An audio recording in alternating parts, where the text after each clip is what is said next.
يعني يا باشمهندس حمدي، يعني انا بقول الحقيقه قراءات الناس واسئله اكيد الناس عايزه تسمع اجابات عليها.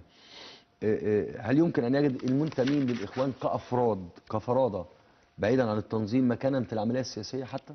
شوف اقول لحضرتك حاجه بالنسبه انا لا ادعو للاخوان، لذلك. لا تصالح مع الدم.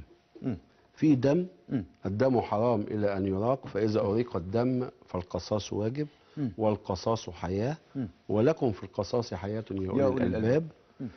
انا لو اخويا او ابني او والدي الاخوان قتلوه ايوه واستشهد بسبب الاخوان، انا لا يعنيني اطلاقا ان المشير السيسي يعمل صلح. انا لازم حق ابني وحق اخويا وحق اسرتي. انا ولي الدم، انا الذي اعفو على الدم وليس رئيس الجمهوريه. فهنا المصالحه غير وارده على الاطلاق. شعبيه. اتنين، هل احنا عندنا هتلر الزعيم النازي كان رئيس منتخب. صحيح. الحزب النازي كان حزبا منتخبا وحقق اكبر ثوره صناعيه في اوروبا في حينه. هل النهارده حد يجرؤ يقول اننا نتصالح مع الحزب النازي؟ هل امريكا تقبل ان الحزب النازي يعود للحياه السياسيه في المانيا؟ هل تستطيع انا او انت هنا في مصر نرفع علامه النازيه اللي هي علامه الصليب المعكوف؟ مستحيل. هنتحاكم هنا في مصر. صحيح. مش هناك كمان. لماذا يطلب مننا التصالح مع الاخوان؟ اتنين، هل يستطيع احد النهارده ان يقول نتصالح مع الحزب الفاشيستي الايطالي؟ لا. ثلاثة، هل حد يستطيع يقول انت بتديني امثله نتصالح عالميه مع يعني. حركه أيوة. طالبان في افغانستان ايوه النهارده وندمجها في الحياه السياسيه؟ لا. ده غير مقبول اطلاقا.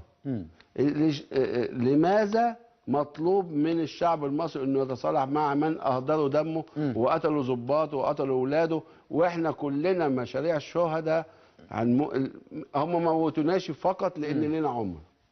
هم لو طالونا اي واحد فينا كلنا كده اعلاميين وسياسيين وطالوا انهم يقطعونا يعني قطع كده في مسلمي بورما مش هيقدروا يعملوا حاجه. وشفت عملوا في كرداسه ايه؟ عملوا في الضباط في كرداسه ايه؟ يعني مشهد مريع يعني.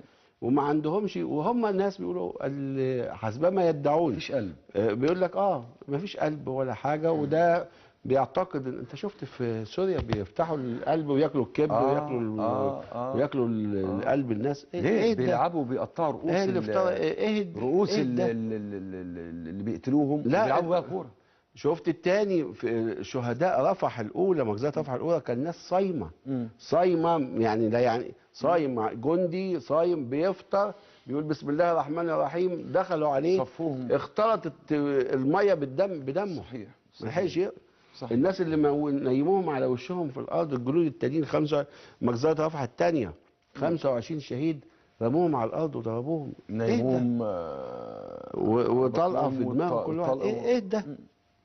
لا تصالح مع هذه الجماعه الارهابيه اطلاقا. لا تصالح. انت بتتكلم من وجهه النظر الشعبيه، لكن مش هنسمع بقى يعني خرج لنا حزب من الاحزاب ولا حد زي عمرو حمزاوي ولا غيره يقول لك تصالح. لا لن نقبل التصالح، لا عمرو حمزاوي ولا زياد بهاء الدين هنا بقى ولا سؤال مهم بقى الببلاوي ولا اي حد يقول هنا في سؤال مهم اساله سياده اللواء اسامه بصفتك خبير امني واستراتيجي وتقدر تحلل الكلام ده كويس. هل الاجهزه الامنيه مستعده لمواجهه اي رد فعل من هذه الجماعات الارهابيه بعد هذا الفوز الساحق للمشير السيسي في انتخابات الرئاسه؟ هسمع اجابتك بعد الفاصل. اتفضل.